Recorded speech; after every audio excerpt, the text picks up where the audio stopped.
За да направите главата с тютюна, естествено главата, тютюн, в случая това е отворен нож, т.е. щакнав и алуминиева фолия. Значи, тютюна, който съм взел днес е щакнав. Въобще не отварям. Мисля, че е рамки.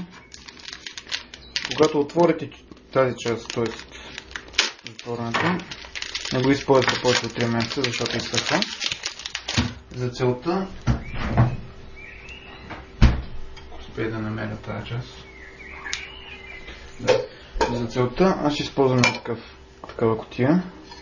Затваря го херметично. Само хладилник и не мърда. Пак ви отчитам тази история. Значи, изваждате тютюна. Трябва да изглежда точно така. И трябва да е влажен, т.е. не трябва да е сух. Дори този е относително сух спрямо това, което по принцип продават. И сега, как се пълни? Това е много важна част. Така, това не се прави очевидно. Значи трябва да просто да ги пускате, не трябва да ги тъпчете, т.е. не трябва да правите ето така, да ги тъпчете, защото се запушват дупките естествено. Това, което трябва да направите е просто да ги пускате е така, отгоре и ги раздробявате.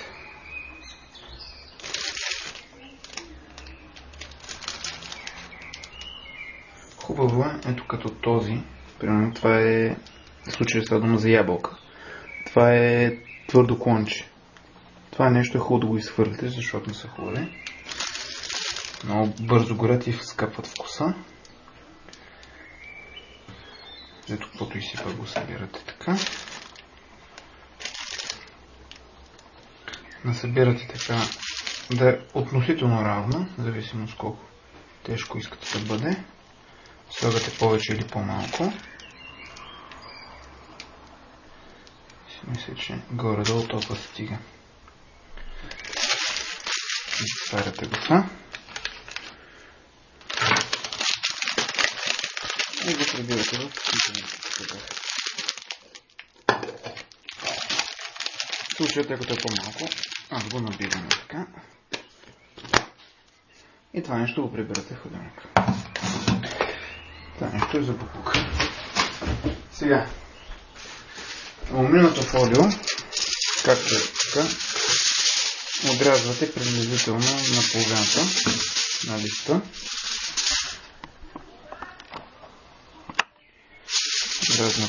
Приблизително на половината на листа. Горе-долу 10-15 см на 10-15 см. Червачите ги сложим. Сега.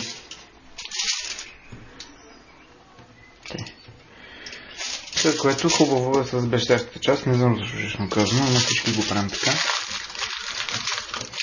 По-красиво може да излезе. И го уривате здраво и така. Горе трябва да е добре опънато. След което взимате остър нож. Има и специални инструменти за целта. Започвате с концентрични кръгове, така да правите малки дупки.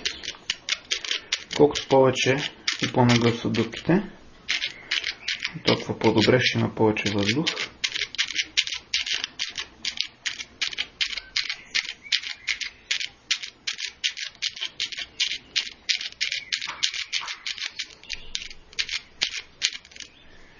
И горе-долу прилично това е. Дупките. И отдето това ви е гората, която имате нужда. Много е важно да не са много малко дупките, защото няма да има въздух. По принцип много хора правят средата една голяма дупка. Ето така. За да влиза въздуха по-добре. Аз поне си не го правя, само да ви покажа. И това е за главата.